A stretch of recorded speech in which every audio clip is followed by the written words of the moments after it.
નમસ્તે દર્શક મિત્રો, વાતોની વિન્ડો પોડકાસ્ટ કાર્યક્રમમાં હું નિશિત જોશી આપનું સ્વાગત કરું છું. દર્શક મિત્રો, આ એક એવો કાર્યક્રમ જેની દરેક વિન્ડોમાં એક નવો વિચાર, એક નવી વાત અને જીવનની ફિલસૂફી ડોક્યું કરે છે. આજે આપણે એક એવા વ્યક્તિત્વ સાથે સંવાદ કરવા જઈ રહ્યા છે કે જે પોતે મનોચિકિત્સક તો છે જ, પણ સાથે સાથે એક કવિ પણ છે, એક સાહિત્યકાર પણ છે અને એક સારા લેખક પણ છે. દર્શક મિત્રો, કદાચ એક નાની કારકિર્દીથી શરૂઆત કરીને એક બાળપણથી એમની જો વાત કરવામાં આવે, બાળપણથી લઈને અત્યાર સુધીની એમની જે સફર છે એ ખૂબ જ રસપ્રદ રહી છે. ત્યારે વધુ ટાઈમ ના બગાડતા, વધુ સમય ન બગાડતા આવો સીધો સંવાદ કરીએ જાણીતા મનોચિકિત્સક ડૉક્ટર હંસલ ભચેત સાથે. સાહેબ, ખૂબ ખૂબ સ્વાગત છે આપનું વાતોની વિન્ડો પોડકાસ્ટ કાર્યક્રમમાં.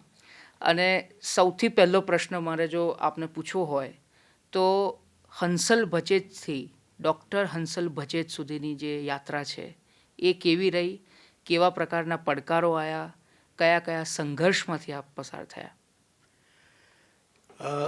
પ્રશ્ન તમારો એકદમ રસપ્રદ એટલા માટે છે કારણ કે આખી એક યાત્રા ખૂબ રસપ્રદ રહી છે. કારણ કે બાળપણ જે રીતના ગયું અને એમાં જે વસ્તુઓ કરી એમાં કોઈ કાળે એવું લાગતું નહોતું કે આ સ્તરે આપણે પહોંચી શકીશું. પણ ઈશ્વર કૃપાથી અને એમ કહેવાય કે એક પ્રકારની ધગશ અને લગનથી સતત એક જ દિશામાં કામ કરતા રહેવાથી મને એવું લાગે છે કે અત્યારે હું જ્યાં પહોંચ્યો છું ત્યાં પહોંચી શક્યો છું. બાળપણની તમે વાત કરો તો બાળપણની વાતો એવી છે કે જે અત્યારના યુવાનોને બહુ આશ્ચર્યજનક લાગે. કારણ કે બાળપણ એક એવી અવસ્થામાં હતું કે ત્યારે ઇવન ટીવી પણ નહોતા અને માત્ર ને માત્ર સમય પસાર કરવાની જે આખી ઘટના છે એ મિત્રો સાથે જ થતી, બીજા કોઈ વસ્તુ સાથે તમારો સમય પસાર ના થઈ શકે. એટલે એમ કહેવાય ને કે શુદ્ધ ગુજરાતીમાં કહીએ ને તો રખડી ખાતા અને જુદી જુદી રમતો, લખોટીઓ ને ખોખાઓ ને બિલ્લાઓ ને આવું. અમદાવાદમાં જ બાળપણ પસાર થયું? મારું બાળપણ અમદાવાદમાં જ પસાર. બરાબર. તો એ ત્યાંથી આ આખી સફરની શરૂઆત થઈ અને પછી તો ઘણું બધું ના કરવાના કામો પણ સ્કૂલની અંદર કર્યા. કયા કામો કર્યા એ જરા ખુલીને કહો તો વધારે મજા આવશે. પહેલું તો દર ગુરુવારે કાંકરિયા પ્રાણી સંગ્રહાલયમાં પ્રવેશ મફત હતો. એટલે ગુરુવારે બપોરે સ્કૂલમાંથી બંક મારી 2 વાગ્યાની રિસેસમાં બંક મારવું. હું દિવાન બલ્લુભાઈ માધ્યમિક શાળા કાંકરિયામાં ભણતો અને ત્યાંથી આ એકદમ નજીક પડે પ્રાણી સંગ્રહાલય. એટલે દર ગુરુવારનો આ ફિક્સ પ્રોગ્રામ કે 2 વાગ્યાની રિસેસમાં જતા રહેવાનું, પ્રાણી સંગ્રહાલયની અંદર જવાનું, વાંદરાઓને અને એમને પાંજરાની સામે બેસીને નખરા કરવાના. વાંદરાઓને ઇવન બીડીઓ પણ પીવડાયેલી છે એ જમાનામાં તો. એટલે એ આખી વાત ચાલે અને પછી નાની રિસેસ પડે 3 વાગ્યાની, 3:30 વાગ્યાની નાની રિસેસ પડે એટલે પાછા સ્કૂલમાં પહોંચી જવાનું. અને એ વખત હાથમાં ઘડિયાળો તો હતી નહીં, પણ એ વખતે 3 વાગે મિલના ભૂંગળા વાગતા અમદાવાદમાં. એટલે 3 વાગે, 3:30 વાગે પાળી બદલાય એટલે અમુક મિલના ભૂંગળા 3 વાગે ને અમુકના 3:30 વાગે. એટલે કાનમાં એ ભૂંગળા ગોઠવાઈ ગયેલા કે આ 3નું ભૂંગળું છે ને આ 3:30નું ભૂંગળું છે. એટલે પાછા પહોંચી જઈએ ત્યાં આગળ. એટલે એવું થાય. પ્લસ મૂવી કેટલા બધા સ્કૂલમાંથી બંક મારીને જોયા એ જમાનામાં. એ જમાનામાં 90 રૂપિયા લોઅર સ્ટોલના હતા. એટલે ગમે 90 પૈસા, સોરી 90 પૈસામાં લોઅર સ્ટોલની ટિકિટ મળે. અપર સ્ટોલમાં તો આપણે જતા ના હોઈએ. જેવા 90 પૈસા ભેગા થાય એટલે પિક્ચર જોઈ આવવાનું.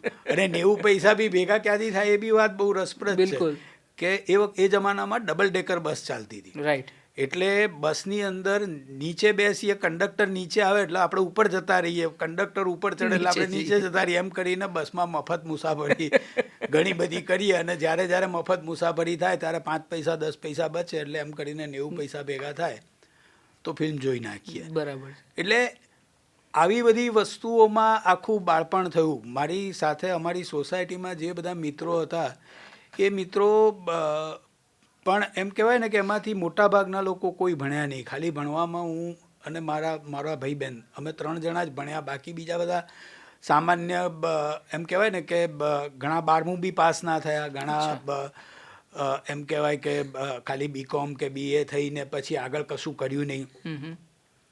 એટલે એમ થાય કે આપણે અત્યારના જમાનામાં એવું કહીએ કે ભાઈ બાળકોને સારી કંપની ના મળે તો બાળકો રવાડે ચડી જાય.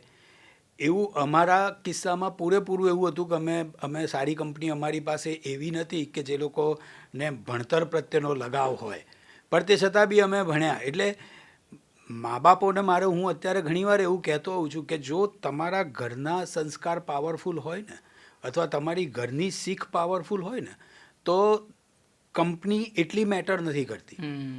પણ જો તમારા બાળકો સાથેના બોન્ડ સારા ના હોય, અથવા તમારા બાળકો સાથે તમે એટલો એમ કહેવાય કે ઇમોશનલ કનેક્ટ ના ધરાવતા હો, તો હંમેશા તમારા બાળકો બહારનાની સોબતમાં લાગે, અથવા તો બહારનાના ઇમ્પ્રેશનમાં કામ કરે. તો આવા લોકો ભટકી જતા હોય છે. એક નાનકડી વાત બી તમને યાદ આવી કે આપણે અત્યારે એટલી બધી કેર કરતા આવીએ છીએ કે બાળકોને બધું આપીએ. Pampered child. અમે લોકો ચંડોળા તળાવમાં પડીને તરતા શીખ્યા હતા. એક બાજુ અમે નાતા આવીએ ને બાજુમાં ભેંસ નાતી હોય. હવે તમે આજે વિચારો કે આજે કોઈ માતા પિતા એના બાળકને માટીમાં રમવા સુદ્ધા નથી દેતું. બિલકુલ કે ભાઈ આ ગંદુ થશે, આ થઈ જશે. એટલે મારો ખાલી લોકોને આ બધી વાત કરીને કરવાનો ઇન્ટેન્શન એટલો જ છે કે પ્રકૃતિ પર શ્રદ્ધા રાખો. પ્રકૃતિથી તમારે ભાગવાની જરૂર નથી. બરાબર છે. કે તમે એનાથી બીમાર પડી જશો એવું નથી હોતું. આપણી ઇમ્યુનિટી પણ એમાંથી જ ડેવલપ થતી હોય છે. બરાબર છે. અને એવી રીતે કરતા કરતા આગળ વધ્યા, પહોંચ્યા. હા, એટલે એ ટર્નિંગ પોઈન્ટ પહેલા વાત કરું કે હવે તમે આટલા તોફાન કરતા હતા સ્કૂલમાં, તો ઘરેથી ઠપકો કે મેથી પાક કે એવું કંઈ મળ્યું હતું કે નહીં?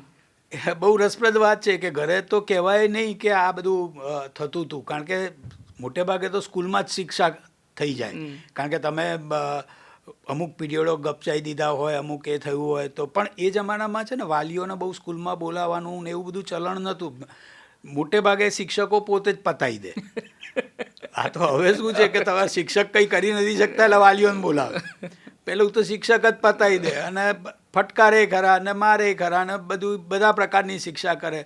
અને ઘરે આવીને કહેવાય નહીં, કારણ કે ઘરે આવીને તમે એમ કહો કે આજે મને શિક્ષકે માર્યો તો બે વધારે પડે કે તને માર્યો હશે તો કંઈક તો પ્રોબ્લેમ હશે જ. રાઈટ. એટલે સવાલ એટલો જ છે કે એ બધું કરતા પણ એની સાથે સાથે એક ભણવા તરફનો લગાવ બી જોડે ને જોડે જ ચાલ્યો.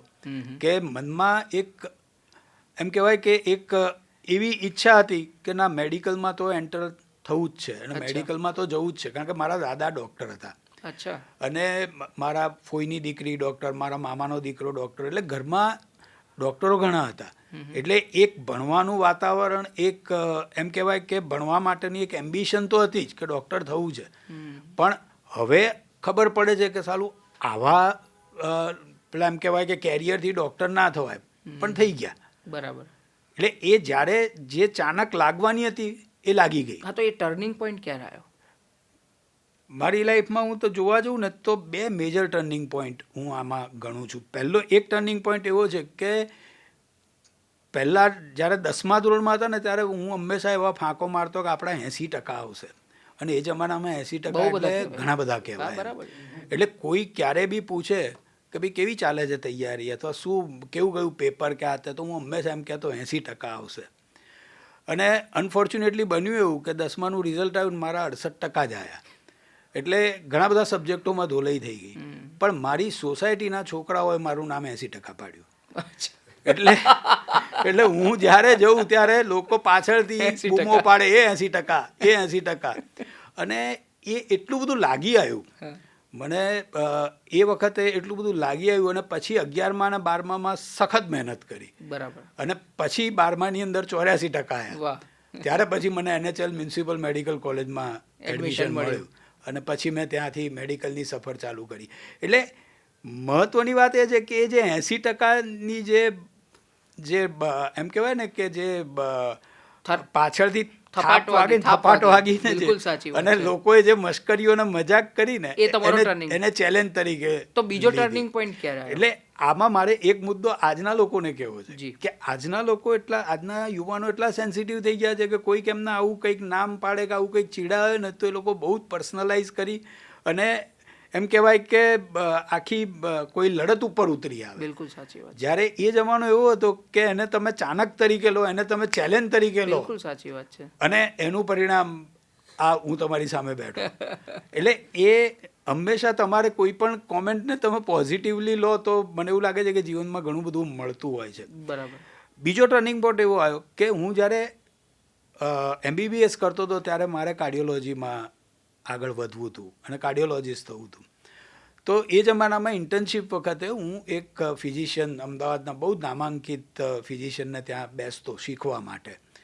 પણ એમને જ્યારે હું જોતો ત્યારે મને એમ થતું કે આ વ્યક્તિ ખાલી પેશન્ટોને સાંભળે છે અને દર્દી સારો થાય છે. ત્યારે મને ખબર પડી કે આ ફિઝિશિયન ઓછા અને સાયકિયાટ્રિસ્ટ વધારે છે. કારણ કે એ દર્દીને અડધો એમ કે સાંભળે એટલે એની પહેલાંનું અડધું દર્દ દૂર થઈ જાય. એટલે ત્યારથી મને સાયકિયાટ્રીમાં રસ પડવા માંડ્યો. કોણ હતા એ ડૉક્ટર? ડૉક્ટર પૂરણસિંહ ઠાકુર કરીને છે. અચ્છા. હજી પણ પ્રેક્ટિસ કરે છે સાહેબ. શું વાત છે. પણ એ સાહેબની સાથે હું બેસતો અને એ જમાનામાં એ સાહેબ બપોરના 1 વાગ્યાથી રાતના 1:30 થી 1:45 સુધી ઓપીડી ચલાવે. શું વાત છે. અને એકદમ સ્થિર અને એટલા સરસ બેઠા હોય કે રાતના તમે એમની 12 વાગે બી તમારી એપોઇન્ટમેન્ટ અને રાતે 12 વાગે તમે એન્ટર થાઓ તો એ એટલા જ ફ્રેશ લાગે જેટલા 1 વાગે હતા. અચ્છા. એટલે એટલી ધીરજથી એ પેશન્ટને સાંભળે. એટલે ત્યારે મને એમ થયું કે આ is more than a physician, he is a psychiatrist. અને ત્યારથી સાયકિયાટ્રીમાં રસ પડવા માંડ્યો અને એ બીજો ટર્નિંગ પોઈન્ટ આવ્યો કે મેં પછી સાયકિયાટ્રીમાં એડમિશન લઈ લીધું. બરાબર. કે એ જમાનામાં સાયકિયાટ્રીમાં એડમિશન લેવું એટલે એ બહુ મોટી ડેરિંગની વાત હતી. અચ્છા. કારણ કે લોકો એમ કે ગાંડાનું ડૉક્ટર થવાનું. હા. કારણ કે એ જમાનામાં તો માત્ર ગાંડપણની વાત હતી. બિલકુલ સાચી વાત. એટલે આજે પણ છે સ્ટિગ્મા. એ સ્ટિગ્મા તો આજે પણ છે, પણ આજે ગાંડપણ સિવાય ઘણા બધા લોકો અમારી પાસે આવતા થયા છે. એ જમાનામાં તો ગાંડપણ સિવાય કોઈ ના આવે. બરાબર છે. એટલે એમને એમ થાય કે તમારે ગાંડપણનું ડૉક્ટર થવાનું. અને ઇવન ઘરમાં પણ પીપલ વેર નોટ હેપી. મારા પપ્પા સિવાય બાકી બધાને આમ આશ્ચર્ય થયું હતું કે યાર તું આવો કેવો ડૉક્ટર થઈ, ઘરના કામમાં તો આવીશ નહીં તું. My father was very happy. એમને એવું હતું કે બરાબર છે, કે કારણ કે એ મનનું વિજ્ઞાન જાણતા હતા, સમજતા હતા. એટલે એણે કીધું કે એ વાત બરાબર છે. આપના પિતાજી શિક્ષક? ના, મારા પિતાજી LICમાં ઓફિસર હતા. પણ એ સખત વોરેશિયસ રીડર હતા. એ જમાનામાં મારા ઘરમાં બધા જ મેગેઝિન આવે અને એ મેગેઝિન અમે લોકો અચૂક વાંચતા. એટલે અમારું વાંચન બહુ જ પહેલેથી બહુ જ સારું રહ્યું છે. તો કદાચ તમારો સાહિત્ય પ્રત્યેનો અને કવિતાઓ પ્રત્યેનો અનુરાગ ત્યાંથી જાગ્યો કહી શકાય. હા, 100% એના વિશે થોડીક વિગતે વાત કરો. કારણ કે એ બાળપણના ઝગમગથી માંડીને બધા મેગેઝિનો અમારા ઘરમાં આવે અને મોટા જે માણસોના હોય એ મેગેઝિનો પણ પપ્પા લાવે. એટલે બધા મેગેઝિન અમે વાંચતા હતા. પણ એક સાયકિયાટ્રીની એક ત્રીજી તમને એક નાનકડી વાત કરી લઉં, જે ટર્નિંગ પોઈન્ટની વાત છે. પછી હું સાયકિયાટ્રિસ્ટ થયો. પછી હું મારા ક્લિનિક માટે લોન લેવા ગયો. ઓકે. યુ વોન્ટ બિલીવ, 3 બેંકોએ મને લોન એટલા માટે ના આપી કે તમને કમાણી કઈ રીતે થાય. અચ્છા. કે સાયકિયાટ્રિસ્ટની પાસે આવે કોણ, તમે કમાશો કઈ રીતે, તમે લોન કઈ રીતે રીપે કરશો. બરાબર. એટલે મને લોનની ના પાડવામાં આવી. અને મને એક મારા રિલેટિવ હતા કે જે રિટાયર થતા હતા. એમણે મને કીધું કે હું તારી લોન કરી આપીશ, હું રિટાયર થઈશ અને આગલા દિવસે તારી પેપર પર સાઇન કરીને જતો રહીશ. અને મને એવી રીતના મારા ક્લિનિક માટે લોન મળી. બાકી કોઈ બેંક લોન આપવા તૈયાર નહીં એ જમાનામાં, કારણ કે psychiatrist is not earning branch. બરાબર છે. અને પછી મજાની વાત જુઓ, વિધિએ કેવો બદલો લેવાનો મોકો આપ્યો કે પછી એ જ બેંકોની અંદર હું ટ્રેનિંગ આપવા જતો હતો. અને ત્યારે હું આ વાત અચૂક કહેતો હતો કે તમારી બેંકે મને લોન નથી આપી. તમે અત્યારે મને બુકે આપો છો, મારું સ્વાગત કરો છો, મારા ઇન્ટ્રોડક્શનમાં 5 વસ્તુઓ બોલો છો, પણ આ જ બેંક એ છે કે તમે મને લોન કર્મા રિટર્ન્સ જે કહેવાય ને એના જેવું છે. એટલે એ પણ આ તો અને અત્યારે તો ખરેખર બહુ જ ફ્લરિશિંગ આખી બ્રાન્ચ છે સાયકિયાટ્રી.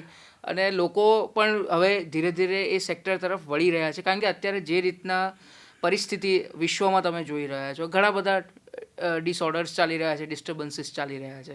અને એના લીધે આખું જે તમારા જેવા મનોચિકિત્સકની જરૂર પડતી હોય છે એની અંદર. જરૂર ચોક્કસ પડે છે. જે તમે મને વાત કરી ને કે હજી પણ એમ કહેવાય કે હજી પણ લોકોનો સ્ટિગ્મા છે, એ છે. સાયકિયાટ્રીમાં છે ને, હું હંમેશા કહું છું કે જાગૃતિ વધી છે પણ સ્વીકૃતિ નથી વધી. બહુ જ સાચી વાત છે. જાગૃતિ વધી છે કોઈ એક વ્યક્તિને ડિપ્રેશન હોય તો બાકીનો બીજો વ્યક્તિ એમ કહેશે કે તારે સારવાર લેવી જોઈએ, એમાં શું અત્યારે તો બધા લે છે, પણ જો પોતાને ડિપ્રેશન તો કે ના હું ના જો. હું ના જો, સાચી વાત. એટલે જાગૃતિ વધી છે, સ્વીકૃતિ એટલી વધી નથી. પણ પેશન્ટોનો પ્રોફાઇલ આખો બદલાઈ ગયો છે. કારણ કે જ્યારે હું ભણતો હતો ત્યારે મોટે ભાગે અમારે ત્યાં આગળ ઇવન સાંકળથી બાંધીને લાવતા પેશન્ટોને લાવવા પડતા હતા, અને એવા એમ કહેવાય કે એવા સ્કિઝોફ્રેનિક્સ અમે જોતા. પણ અત્યારે તમે જોવા જાઓ તો દવાઓ અને એ બધાનું સાયન્સ એડવાન્સમેન્ટ એટલું બધું વધી ગયું છે કે હવે એટલા ગંભીર દર્દીઓ જોવા નથી મળતા. અચ્છા. કારણ કે ક્યાંક ને ક્યાંક એની સારવાર થઈ ચૂકેલી હોય છે, એટલે એટલી ખરાબ સ્થિતિમાં નથી પહોંચી જતા હોતા કે એમને બાંધીને લાવવા પડે કે એમને એવી રીતે કરીને લાવવા પડે. અને અત્યારે એવું થાય કે એક જમાનામાં માત્ર એમ કહી શકાય કે સ્કિઝોફ્રેનિયા, મેનિયા આવા ગાનપણના કહી શકાય એવા દર્દીથી અમારી ઓપીડી છલકાતી હતી. આજે ઓપીડી એવી છે કે તમે અંદર બેઠા હો તો તમને ખબર ન પડે કે કોને શું સમસ્યા છે. કારણ કે હવે ઇમોશનલ ઇશ્યુઝ, સંબંધોના ઇશ્યુઝ, માતા પિતા અને સંતાનોના ઇશ્યુઝ, આ બધા ઇશ્યુઝ પણ એટલા બધા પ્રિવેલન્ટ થઈ ગયા છે, અને હવે લોકો એના માટે મદદ લેતા એટલું ખચકાતા નથી. એટલે હવે આખો પેશન્ટોનો પ્રોફાઇલ બદલાતો જાય છે. બરાબર છે. તો એ પેશન્ટો અને એમના જે અત્યારની જે કરંટ સમસ્યાઓ છે ને સામાજિક સમસ્યાઓ છે એની ઉપર આવું છું, પણ પહેલાં મારે સાહિત્ય વિશેનો આપનો જે અનુરાગ છે એના વિશે વાત કરવી છે. એ કઈ રીતે, થોડુંક વિગતે. તમે તો કીધું કે ઘરે તમે વાંચતા હતા, ઘણા બધા પુસ્તકો હતા, મેગેઝિન્સ આવતી હતી, પણ છતાં બી એ સિવાય એક્સ્ટ્રા તમે ન્યૂઝપેપર્સમાં લખો છો, તમે કવિતાઓ લખો છો, તમારા પુસ્તકો છે. તો આ જે વિચાર આવ્યો ને પછી એ જે બીજ રોપાઈને વટવૃક્ષ બન્યું, એ કેવું હતું? સામાન્ય રીતે જ મેં કીધું એ પ્રમાણે નાનપણથી ઘરમાં બધા જ મેગેઝિન પુષ્કળ આવતા, અને એ જમાનામાં ના તો ટીવી હતા કે ના કોઈ મોબાઈલ કે ના કોઈ ડિસ્ટ્રેક્શન્સ આપણે કહીએ. ખાલી એકમાત્ર ડિસ્ટ્રેક્શન એ જમાનામાં જો હતું તો રેડિયો હતો. રાઈટ. અને રેડિયોમાં પણ એક જ સ્ટેશન જે વિવિધ ભારતી, અને પછી પાછળથી બીજા શ્રીલંકા, સિલોન ને એ બધા સ્ટેશન, પેલું બિનાકા ગીતમાલા સાંભળતા ને એ બધું થતું. પણ એ radio was the only source of entertainment. Right. એટલે એવા જમાનામાં વાંચનનો શોખ બહુ અમે લોકો કેળવાયો. અને ઘણા બધા અમારા મિત્રો આ તે એ જનરેશન વાંચતું હતું, ઘણું વાંચતું હતું. એટલે એને કારણે વાંચનનો શોખ કેળવાયો. લાઇબ્રેરીમાં મેમ્બરશિપ હોય એટલે ત્યાંથી બુક્સ લઈ આવીએ. પપ્પા મેગેઝિન ક્લબના સભ્ય હોય એટલે એ લાવે, એટલે ત્યાંથી શરૂઆત થઈ. અને પછી ધીરે ધીરે લખવાનું શરૂ કર્યું.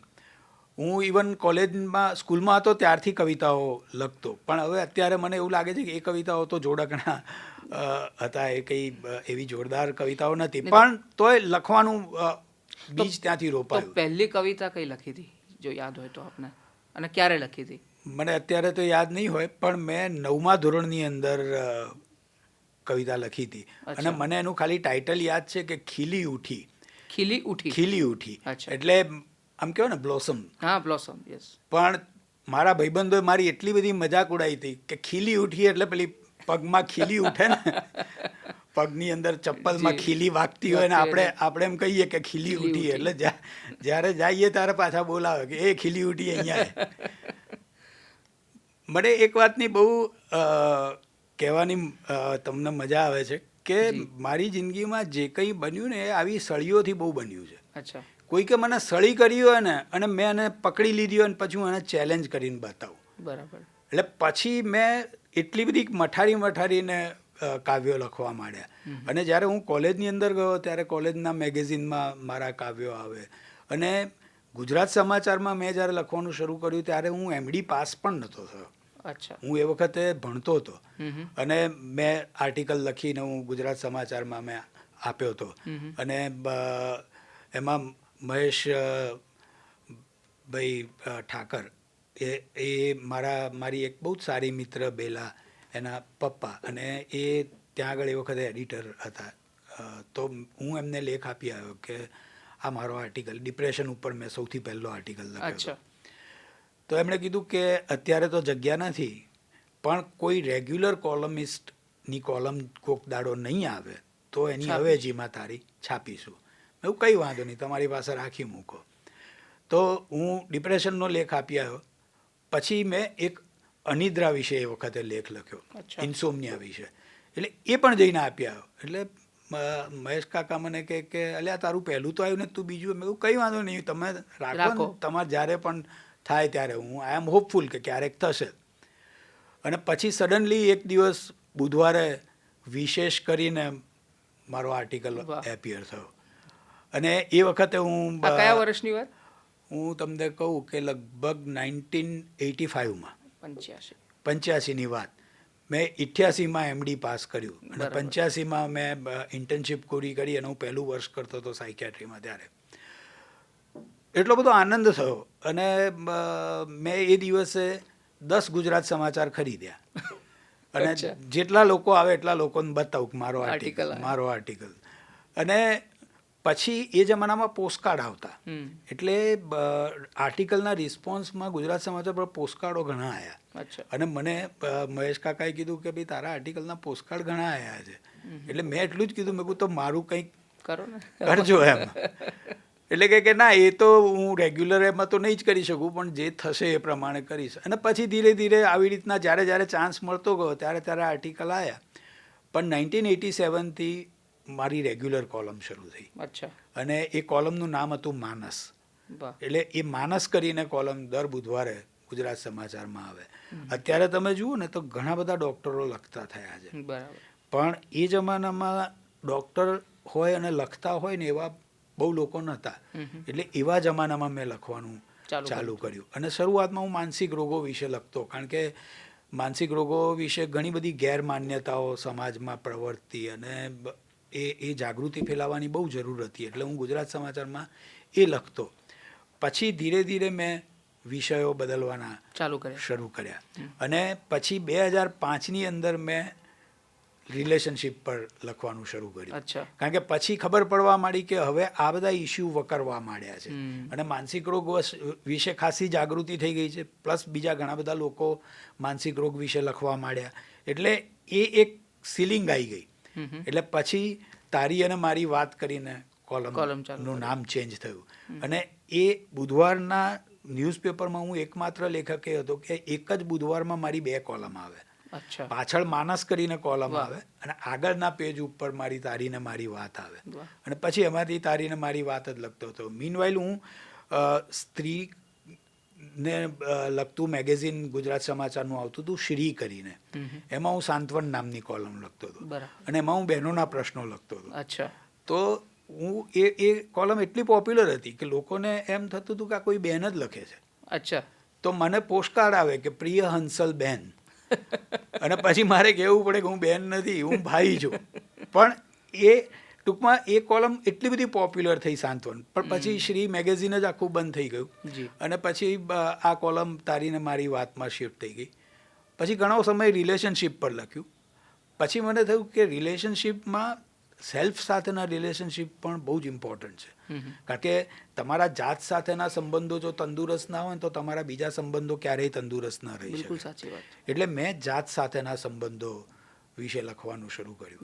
અને ધીરે ધીરે મારું ફોકસ શિફ્ટ થતું ગયું. પછી અસ્તિત્વની વાતો, પછી એક્ઝિસ્ટન્સના રહસ્યો આ તે. એટલે અત્યારે આખી વાત એમ કહેવાય કે સાયકોલોજીની સાથે સાથે ફિલોસોફી, સ્પિરિચ્યુઆલિટી બધા જ સબ્જેક્ટ ઉપર લખવાનું શરૂ કર્યું. પણ મેં હંમેશા એક વસ્તુનું ધ્યાન રાખ્યું કે જે વ્યક્તિ મારી કોલમ વાંચવામાં 15 મિનિટ બગાડે છે એને કંઈક તો મળશે. બિલકુલ. ખાલી વાત વાંચી અને ભૂલી જશે એવું ક્યારેય નહીં થઈ શકે. 15માં એને કંઈક થશે. પછી ધીરે ધીરે લોકો, અત્યારનું જનરેશન વાંચતું ઓછું થયું. એટલે મેં મારી વાતને ટૂંકી કરી નાખી અને ટચુકડી વાત કરીને મેં વાત લખવા માંડી કે જેમાં ખાલી વાત 2-3 સેન્ટન્સમાં કે 4 સેન્ટન્સમાં પતી જાય. એક ખાલી વિચાર બીજ મળે, એક તમને ટકોર મળે. જો તમે એનું પર ચિંતન કરશો તો એમાંથી વૃક્ષ વિકસશે. પણ જો તમે ચિંતન ના કરો તો એ કરમાઈ જશે. પણ વાંધો નથી. કહે છે ને કે લાંબુ લખવું એ સહેલું છે, પણ ટૂંકું લખવું એ ખૂબ અઘરું છે. એના જેવું છે. જેમ લાંબુ બોલવું એ સહેલું છે, ટૂંકું બોલવું, ટુ ધ પોઈન્ટ બોલવું એ બહુ અઘરું છે. સંક્ષિપ્તમાં કંઈ કહેવું એ બહુ અઘરું છે. ગોળ ગોળ ફરીને લાંબી વાતો કરવી એ તો બહુ સહેલી વાત છે. જી.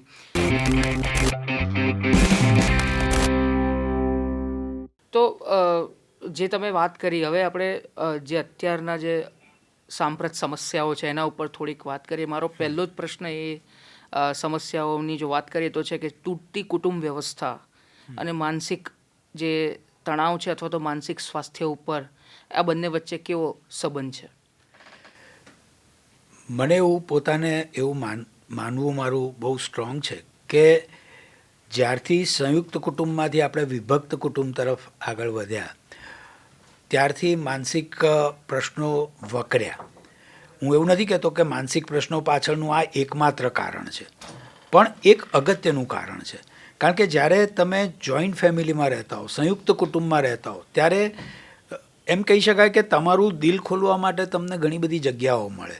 જે વાત તમે તમારા પપ્પાને ના કહી શકો તો એ મમ્મીને કહી શકો, મમ્મી પપ્પાને ના કહી શકો તો કદાચ નાના કાકા હોય તો કાકાને કહી શકો, કાકીને કહી શકો, દાદાને કહી શકો, દાદીને કહી શકો. તમારી પાસે ઘણું મોટું એક એમ કહેવાય ને કે ઓપનિંગ હતું કે જ્યાં આગળ તમે તમારા પ્રશ્નોની ચર્ચા કરી શકો અથવા તમે તમારી સમસ્યાઓ વર્ણવી શકો. ઇવન કઝિન બ્રધર્સ પણ એક કુટુંબમાં રહેતા હોય તો બધા એક સરખી ઉંમરના પણ કેટલા બધા હોય. એટલે ઘણી સમસ્યાઓ એવી હોય કે જે ઘણા સિક્રેટ્સ એવા હોય કે જે તમારે શેર કરવા હોય તો તમે એમ કહી શકાય કે તમારા કઝિન્સ સાથે એક કુટુંબની અંદર રહીને તમે કરી શકો. પણ અત્યારે એવું થઈ ગયું છે કે અત્યારે કુટુંબની અંદર 2-3 સભ્યોથી વધારે કોઈ હોતું જ નથી. એક બાળકનો ટ્રેન્ડ ચાલે એટલે એક બાળક હોય અને માતા પિતા હોય, 3 જણની આખી એમ કહેવાય કે કુટુંબ વ્યવસ્થા હોય. એમાં બી 3 પોતાનામાં બિઝી હોય. એટલે એક રૂમમાં બેઠા હોય તો એ 3 મોબાઈલ સાથે બેઠેલા હોય તો સાથે બેઠા હોવા છતાં પણ એકલા. એટલે ધીમે ધીમે એકલતા વધતી ગઈ. બરાબર. તમારું દિલ ખોલવાના રસ્તા ઓછા થતા ગયા. કોની આગળ ક્યાં આગળ દિલ ખોલવું? તમે જુઓ અત્યારના બાળકો આપણે એઆઈ સાથે કેમ સંબંધો વિકસાવે છે. તમે જુઓ એની સાથે એવા ઘણા બધા કિસ્સાઓ આવે છે ને કે ચેટબોટની સાથે ચેટબોટના પ્રેમમાં પડી ગયા. કેમ એવું કરવું પડે? કારણ કે તમારી પાસે રિયલ હ્યુમન છે જ નહીં સાંભળવા માટે. બરાબર છે. There is no human ears. તમારા માતા પિતાને તમારા માટે ટાઈમ નથી. તમારા ઘરમાં તમારી પાસે કોઈ સિબલિંગ નથી. તમારા આજુબાજુની અંદરના બધા લોકો પોતપોતાના એમાં મસ્ત છે. તો તમારે તમારી દિલ ખોલીને વાત કરવી હોય તો ક્યાં કરવી પડે? પછી આ એઆઈ ચેટબોટને એ બધું કરવું પડે. એટલે હું એવું માનું છું કે આ સમાજ વ્યવસ્થા જે તૂટી છે ને એનો બહુ ગંભીર પ્રશ્નો થયા અને આપણે લોકોમાંથી શીખ્યા નહીં. એકચ્યુઅલી આપણે લોકોમાંથી શીખવાનું હતું. અમેરિકાએ આ ભોગવી ચૂકેલું છે. અમેરિકામાં પોસ્ટ કોવિડ તમે જુઓ તો એ લોકો સંયુક્ત કુટુંબમાં રહેવા માંડ્યા, એક્સટેન્ડેડ ફેમિલી કરવા માંડ્યા. આપણે ઊંધું કરીએ છીએ. બરાબર. એટલે એ લોકોએ જે ભોગવ્યું એ હવે આજે આપણે ભોગવવાના. આપણા ઘરમાં બાળકો વ્યસનીઓ થઈ રહ્યા છે. આપણા ઘરમાં નાનપણની અંદરથી બાળકો ગુનાખોરીમાં ઉતરી રહ્યા છે. આ બધી જ વસ્તુઓમાં હું એવું માનું છું કે આ સંયુક્ત કુટુંબ અને વિભક્ત કુટુંબવાળી આખી જે વાત છે ને એ ક્યાંક ને ક્યાંક સંકળાયેલી છે. બરાબર છે. તો અત્યારે જે તમારી પાસે જે કેસીસ આવે છે ખાસ, તો એ કેવા પ્રકારના કેસીસ આવતા હોય છે? અત્યારે કરંટ ટ્રેન્ડ્સ કેવા હોય છે અને તમે કઈ રીતે એને સોલ્વ કરો છો? સામાન્ય રીતે તમે જોવા જાઓ ને તો હવે 2 પ્રકારના કેસીસ બ્રોડ સેન્સમાં ડિવાઈડ થઈ ગયા છે. એક કેસીસ એવા છે કે જેને બાયોલોજિકલ ઇશ્યુઝ છે. બરાબર. દાખલા તરીકે સ્કિઝોફ્રેનિયા છે, બાયપોલર મૂડ ડિસઓર્ડર છે, ડિપ્રેશન છે. આ બધા બાયોલોજિકલ બેસિસ છે આ બધી બીમારીઓના. પણ એની સાથે સાથે પેરેલલ વર્તનની સમસ્યાઓ, બિહેવિયરલ એડિક્શન એટલે કોઈ ચોક્કસ પ્રકારની વર્તણૂકનું એડિક્શન, મોબાઈલનું એડિક્શન હોય અથવા તો ગેમિંગનું એડિક્શન હોય. આ બધા એડિક્શન્સ વધી રહ્યા છે. આ બધા બિહેવિયરલ એડિક્શન છે કે તમને એક જ વસ્તુમાં તમે ફસાઈ ગયા છો અને તમે એ કર્યા કરો છો. બીજું એગ્રેશન. અત્યારે નાના બાળકોથી શરૂ કરીને યુવાનોમાં ઉશ્કેરાટનું પ્રમાણ બહુ જ વધી ગયું છે. એગ્રેસિવ બિહેવિયર, ઘરમાં એગ્રેશન, બહાર એગ્રેશન, મારામારી, ઝઘડા, આ બધું વર્તણૂકની સમસ્યાની અંદર ધીમે ધીમે વધી રહ્યું છે. વ્યસનની સમસ્યા વધી રહી છે. નાના બાળકો વ્યસનો કરવા માંડ્યા છે. અને મહત્ત્વની વાત એ છે કે વ્યસનોને લોકો નોર્મલ માનવા માંડ્યા છે.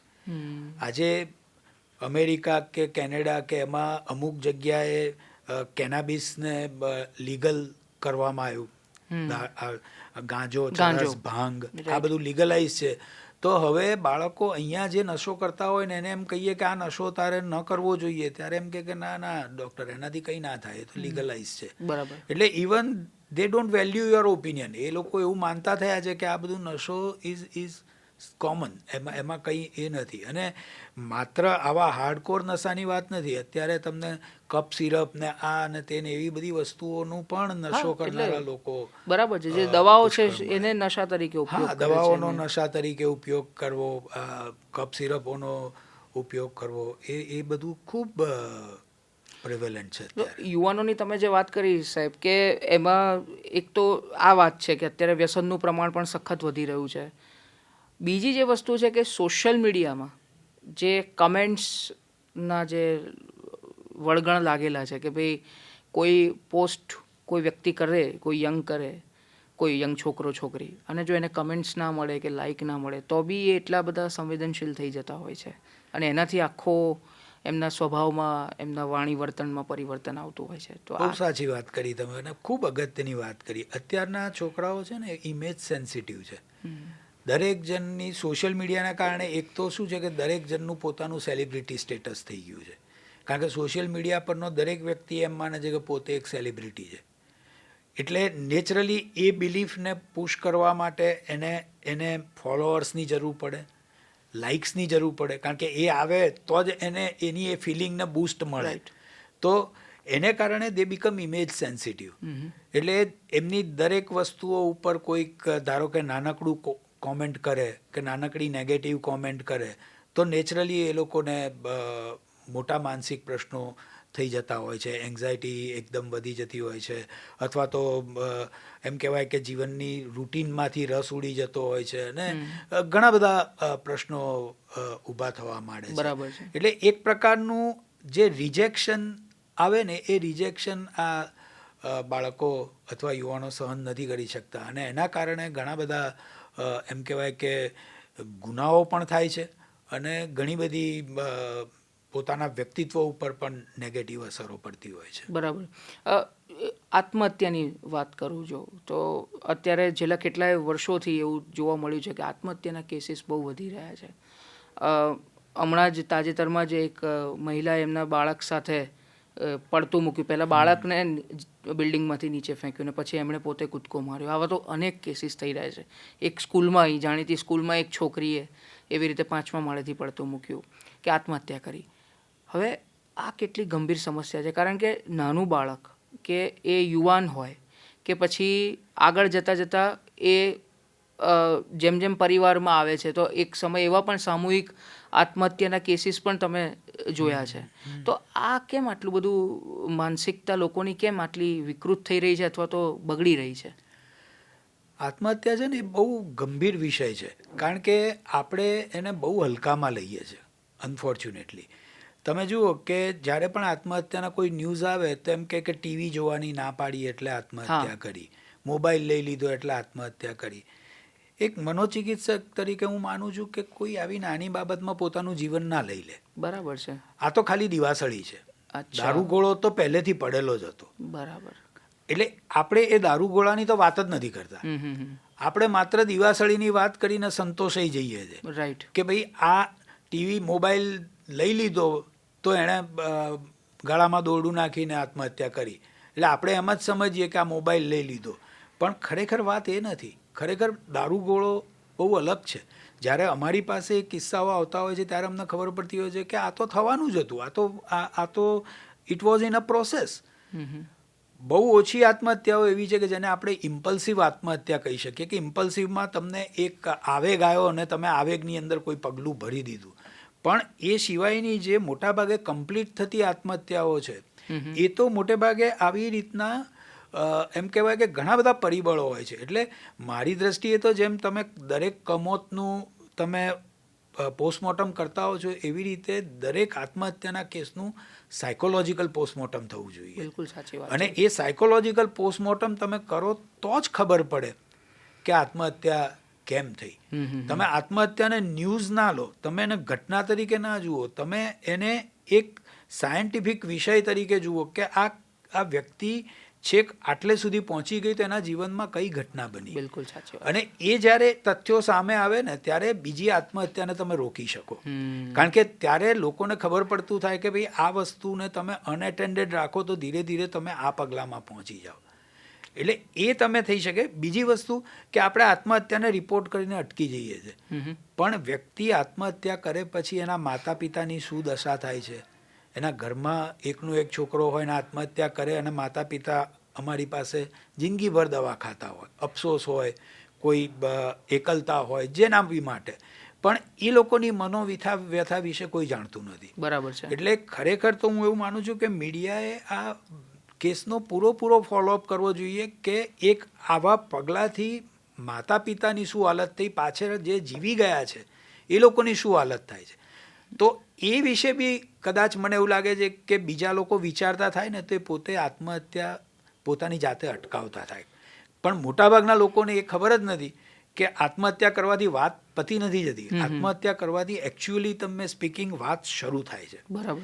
કારણ કે જે લોકો રહી ગયા છે એ લોકોના મનમાં આક્રોશ, એ લોકોના મનમાં ગિલ્ટ, એ લોકોના મનમાં હતાશા, એ શું છે એ જો તમે બહાર પાડો ને તો નવા લોકો જે આત્મહત્યા કરવાનું વિચારી બી રહ્યા છે એ લોકોને પણ એક બ્રેક વાગે કે ભાઈ મારા ગયાથી વાત પતતી નથી. બિલકુલ. એટલે હું આ જ મુદ્દા ઉપર આવું છું કે એન્ઝાયટી અને ડિપ્રેશનની જે વાત છે, હવે એ નોર્મલી તમે કોઈ વ્યક્તિ અથવા તો એના પરિવારજન સાથે કે એના મિત્રને આવું કહે કે ભાઈ મને એન્ઝાયટી છે કે હું ડિપ્રેસ છું, તો એવું કહે છે ભાઈ આ તો તારી નબળાઈ છે, આ તો તારી વીકનેસ છે. એવું ના, પણ મગજમાં કોન્સ્ટન્ટ નેગેટિવ વિચારો આવે છે એ વ્યક્તિને, કારણ કે એની જોડે કંઈક પાસ્ટમાં એવી ઘટનાઓ ઘટી ગઈ છે કે જેનાથી એને આ તરફ વિચારો મજબૂર કરી રહ્યા છે, એનું મન મજબૂર કરી રહ્યું છે વિચારવા માટે. હવે આ ઘટનાને ટેકલ કરવી હોય, તમારી જોડે પણ આવા એન્ઝાયટી ને ડિપ્રેશનવાળા કેસીસ આવતા હશે, તો આનો શું ઈલાજ છે? ને આને તો પહેલાં તો નબળાઈ ન ગણીને એને એક પ્રોપર ઈલાજ કરવાની જરૂર છે, એ જો આપ દર્શકોને કઈ રીતે સમજાવશો? આપણા દેશમાં એક કમનસીબ વાત શું છે ખબર છે કે કોઈ પણ વસ્તુ માટે એક્સપર્ટાઇઝની જરૂર નથી. આ બહુ કમનસીબ વાત છે કે તમે મનોચિકિત્સક નથી અથવા મનોવિજ્ઞાનમાં તમને ખબર નથી પડતી તો તમે મનોવૈજ્ઞાનિક સમસ્યાઓમાં તમે શા માટે સલાહો આપો છો? બરાબર છે. અને અનફોર્ચ્યુનેટલી એવું થયું છે કે આજકાલ મોટિવેશનનો એટલો મોટો રાફડો ફાટ્યો છે કે દરેક વ્યક્તિ પોતાની જાતને મોટિવેટર ગણે છે. એટલે કોઈક એક વ્યક્તિ આવીને એમ કહે કે ભાઈ હું હતાશ છું, ઉદાસ છું, તો એનો મોટિવેટર એ બની જાય અને એની હતાશાને બિલકુલ ઇગ્નોર મારીને 5-15 સલાહ ઠોકી દે પેલાના મગજની અંદર. બરાબર. એટલે સરવાળે શું થાય, અમારી પાસે જે ડિપ્રેશનનો દર્દી આવતો હોય છે ને એ ધીરે ધીરે એટલો બધો સંકોચાઈ ગયેલો હોય છે, કારણ કે એણે અમારી પાસે આવતા પહેલાં ઘણી બધી જગ્યાએ મદદનો પોકાર કરી ચૂક્યો હોય છે. બરાબર. કારણ કે કોઈ પણ વ્યક્તિને સીધું મનોચિકિત્સક પાસે જવું ગમતું નથી. સાચી વાત. અમારી પાસે અમને ખબર છે કે અમારી પાસે જ્યારે વ્યક્તિ આવતો હોય ને ત્યારે બધી જગ્યાએથી થાકેલો હારેલો હોય ને ત્યારે જ એ અમારા પગથિયા ચડે, ત્યાં સુધી એ બીજા બધા પ્રયત્નો કરે કે જેથી એને મનોચિકિત્સક પાસે ન જવું પડે. બરાબર છે. હવે જ્યારે એ બીજા લોકો પાસે સહાનુભૂતિ અથવા પોતાનો પ્રોબ્લેમ શેર કરવા માંગતો હોય ત્યારે બીજા લોકો પાસેથી એને માત્ર આવી લુખ્ખી કોરી સલાહ મને મળે કે ચિંતા નહીં કરવાની, આમ નહીં કરવાનું, તારી પાસે બધું છે, તું બધું કરી શકે એમ છું, આવી બધી પેલી સલાહો મળે ત્યારે પેલા લંગડા વ્યક્તિને તમે ચાબુક માર્યા જેવો ઘાટ થાય કે પેલો બિચારો દોડી શકતો નથી અને તમે એને ચાબુક ઉપર ચાબુક ફટકારો છો કે દોડાય, કેમ ના દોડાય. એટલે સરવાળે એ પછી વધારે ડિપ્રેસ થઈ જાય. એટલે હું એવું માનું છું કે દરેક વ્યક્તિએ સમજવું જોઈએ કે દરેકનો એક એક્સપર્ટાઇઝ એરિયા છે. જે વસ્તુ તમારા એક્સપર્ટાઇઝ એરિયામાં ના હોય ત્યાં આગળ ના પાડતા આપણે શીખવું પડે કે ભાઈ આ મારો વિષય નથી, આ મનોચિકિત્સકને બતાવવાનો વિષય છે, તને એકલા જતા સંકોચ થતો હોય તો હું તારી સાથે આવું.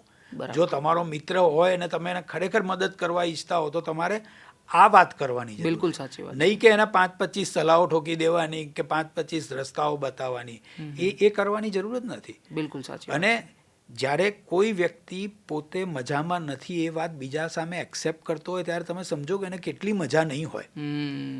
કોઈ સામાન્ય માણસ તો એવું જઈને કહેશે જ નહીં. એ જ્યારે અંદરથી એકદમ ભરાયેલો પડ્યો હશે ને એની પાસે કોઈ જગ્યા નહીં હોય ત્યારે તમારી પાસે આવીને કહેતો હશે બરાબર કે મને મજા નથી. એટલે એના આ વાક્યને આટલી સિમ્પલથી વસ્તુથી ઉડાવી દેવાની જરૂર નથી કે ના ચાલ યાર મજા કરીએ, આપણે બહાર જઈ આવીએ, ફરી આવીએ, આ કરીએ તે કરીએ. એવું કરવાથી નથી થતું. તો મને સાહેબ બીજો પ્રશ્ન ને કદાચ દર્શકોને પણ થતો હશે, આ તમારા માટે છે કે તમે તો દરેકની એન્ઝાયટી ને ડિપ્રેશનને દૂર કરો છો, તમારા જીવનમાં ક્યારે કોઈ એન્ઝાયટી કે ડિપ્રેશન આવ્યું છે કે આવ્યું હોય તો એનામાંથી તમે કઈ રીતે ઉગર્યા છો?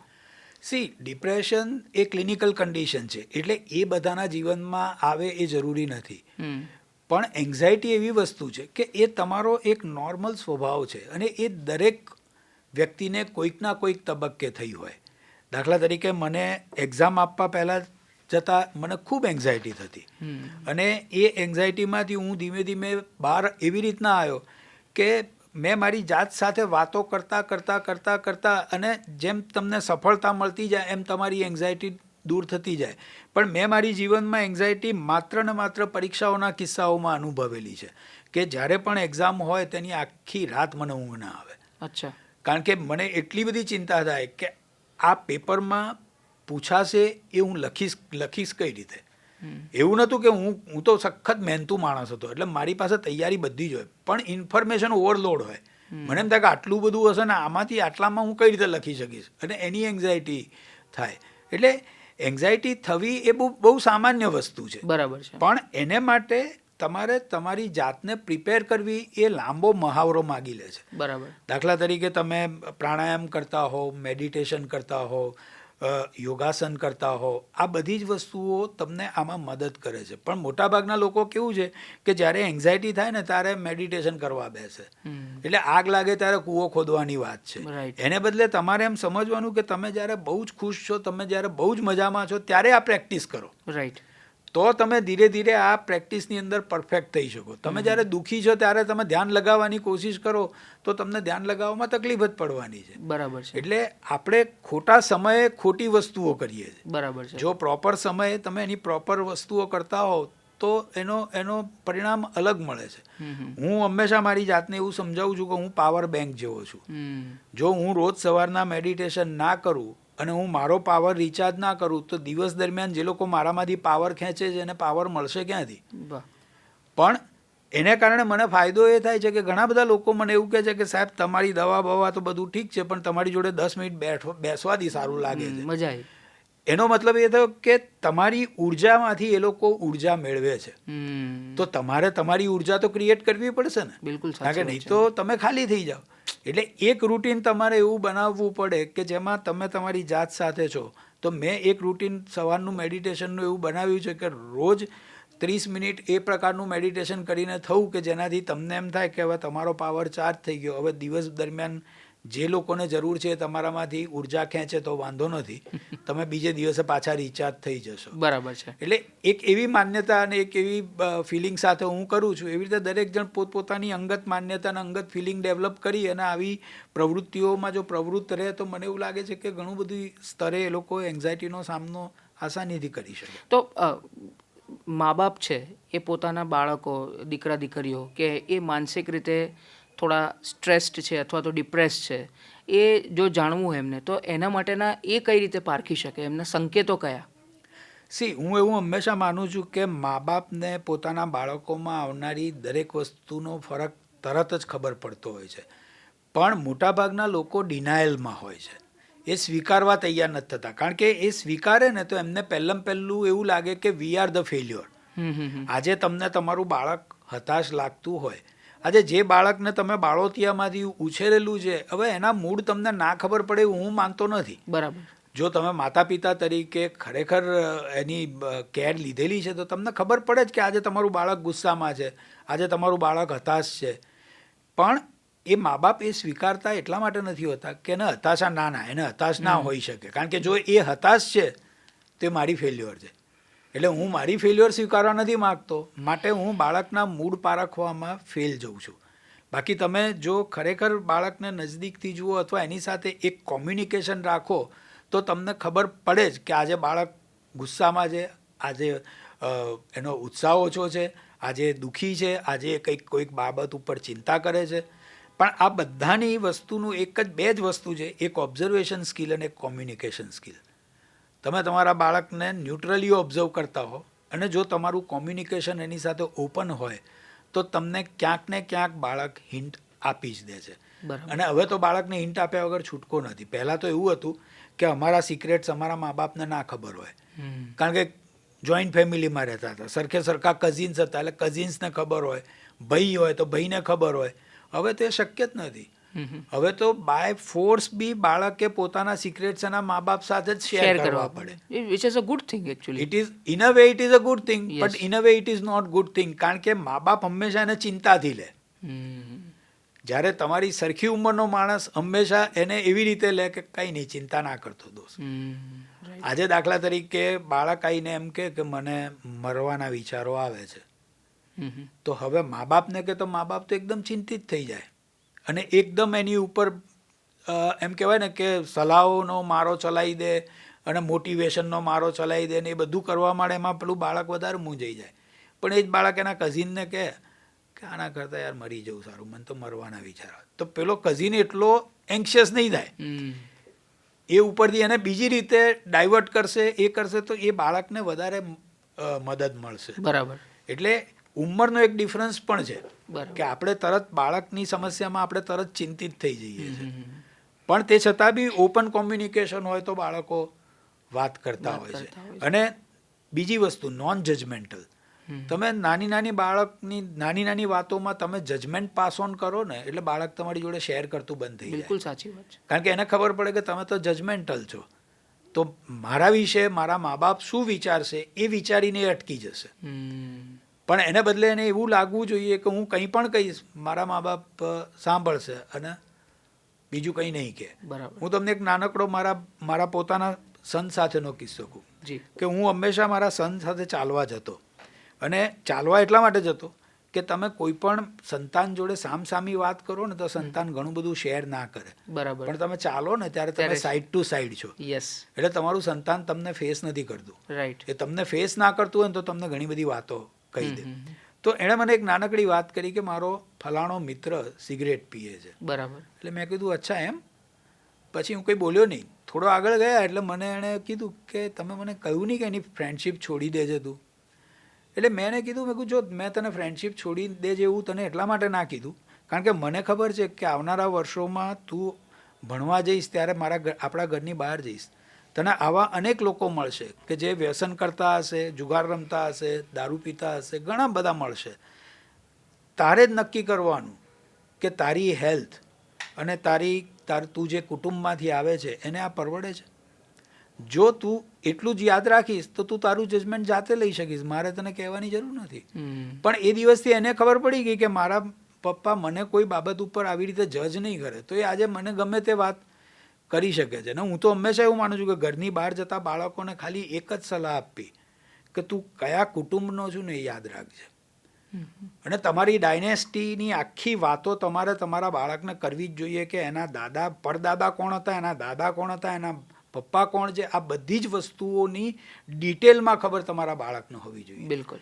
તો એને ખબર પડે કે હું કઈ ફેમિલીમાં બિલોંગ કરું છું. અને જો એ બિલોંગિંગનેસ આવશે ને તો તમારા ફેમિલીની જે રીત રસમો છે ને એનાથી બહાર જતા પહેલાં એ એની જાતે જ અચકી જશે. બહુ અદ્ભુત વાત કરી. એટલે એને ખબર હોવી જોઈએ કે મારા રૂટ્સ ક્યાં છે. બિલકુલ સાચી વાત છે. અત્યારે એક સમય વિરામનો થયો છે. દર્શક મિત્રો, સમય છે વિરામનો, અને વિરામ બાદ ફરીથી આ રસપ્રદ પોડકાસ્ટ ચાલુ રાખીશું. આપ જોતા રહો વાતોની વિન્ડો.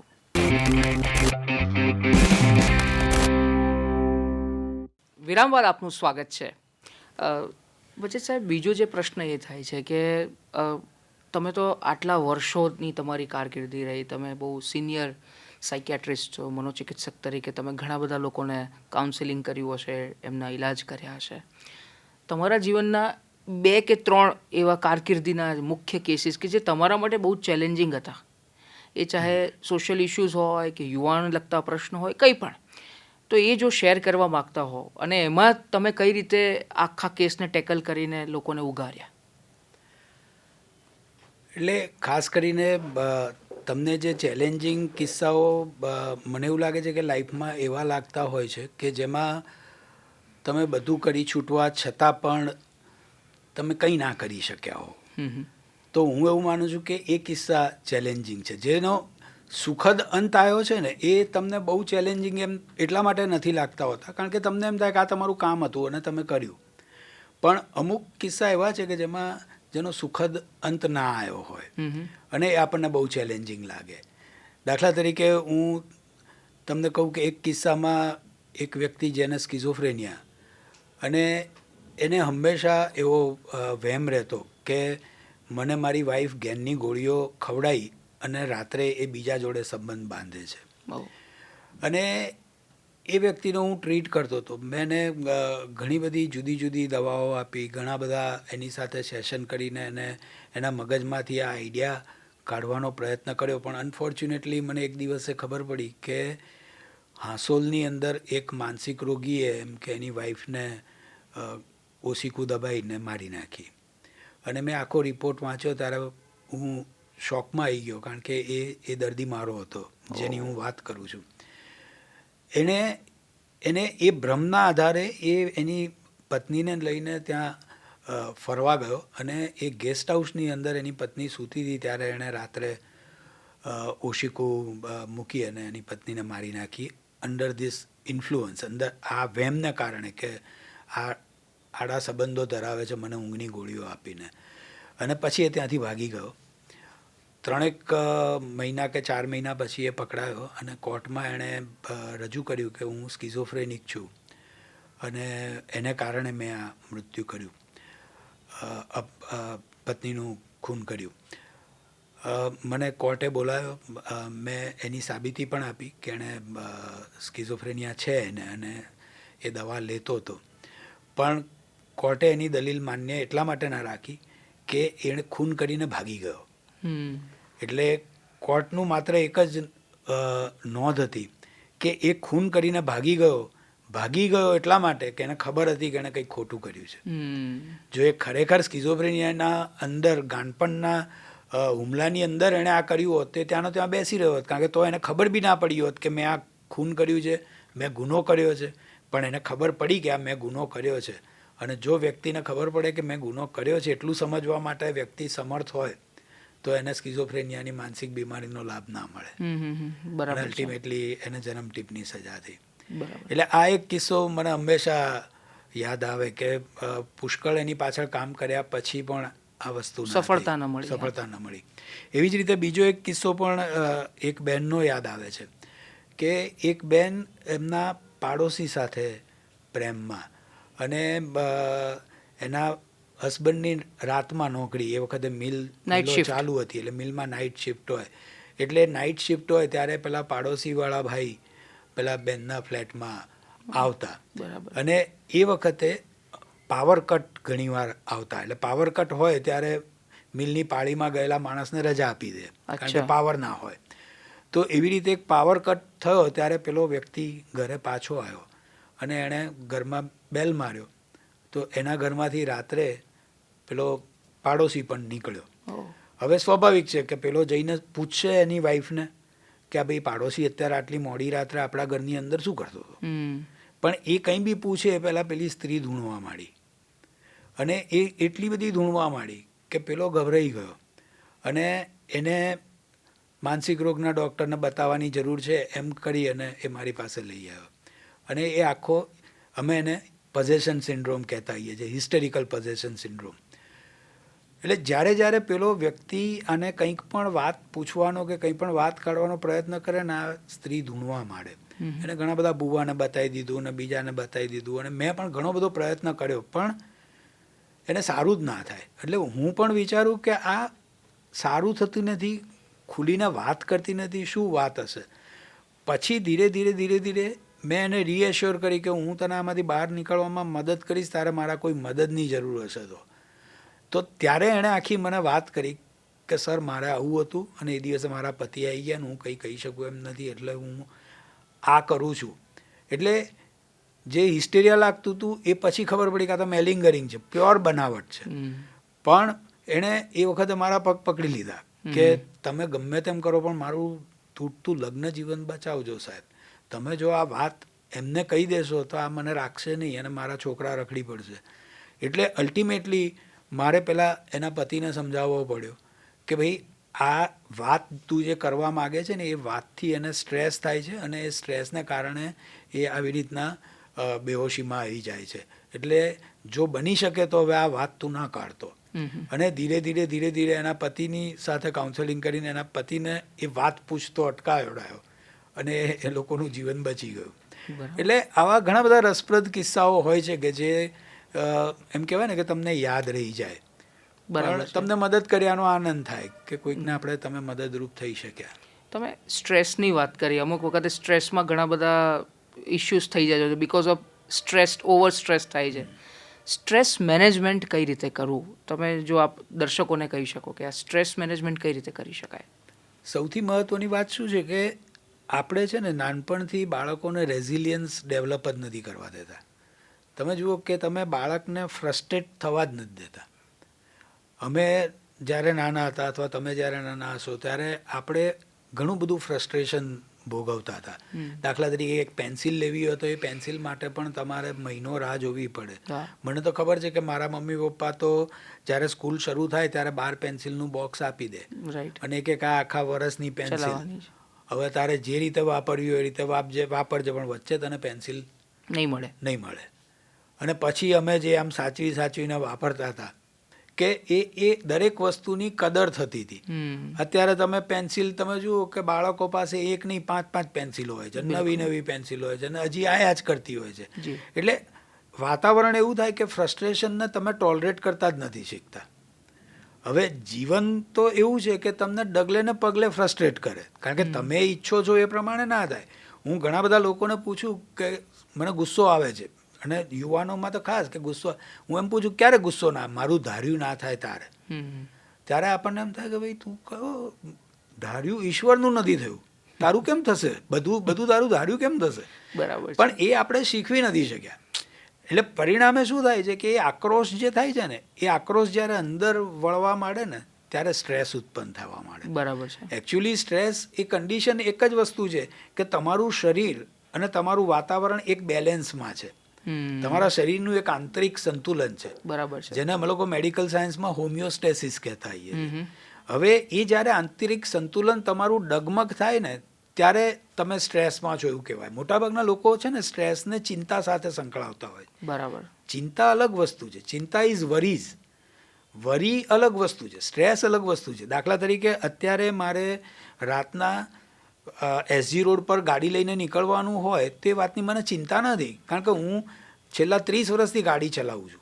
મને ચિંતા નથી, સ્ટ્રેસ પણ મને સ્ટ્રેસ છે કે મારે ટ્રાફિકનો સામનો કરવો પડશે, મારે મારી ગાડીને નેગોશિએટ કરવાની છે, મારે એ સંભાળ રાખવાની છે કોઈ મારી ગાડીને અડી ના જાય, મારી ગાડી કોઈને અડી ના જાય. તો એ સ્ટ્રેસ છે. એટલે સ્ટ્રેસ એ ચિંતા નથી. સ્ટ્રેસ એ તમારા જીવનમાં ઉત્પન્ન થયેલી એવી અવસ્થા છે કે જે તમારા ઇન્ટરનલ બેલેન્સને ટેમ્પરરી શિફ્ટ કરે છે. બરાબર છે. અને એ શિફ્ટ ત્યાં સુધી જ કરે છે કે જ્યાં સુધી સ્ટ્રેસર હોય.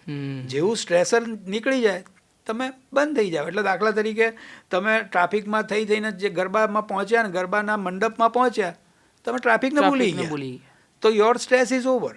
પણ ઘણા લોકોને ક્રોનિક સ્ટ્રેસ હોય, એક જ પ્રકારની વસ્તુઓ ચાલ્યા કરે. દાખલા તરીકે રિલેશનશિપનો સ્ટ્રેસ હોય, તમારા સંબંધોની અંદર કોઈક તિરાડ હોય તો એ 24 કલાક તમારા મગજમાં ચાલ્યા કરે, અને એના લીધે તમારું આંતરિક સંતુલન ખોરવાયેલું હોય.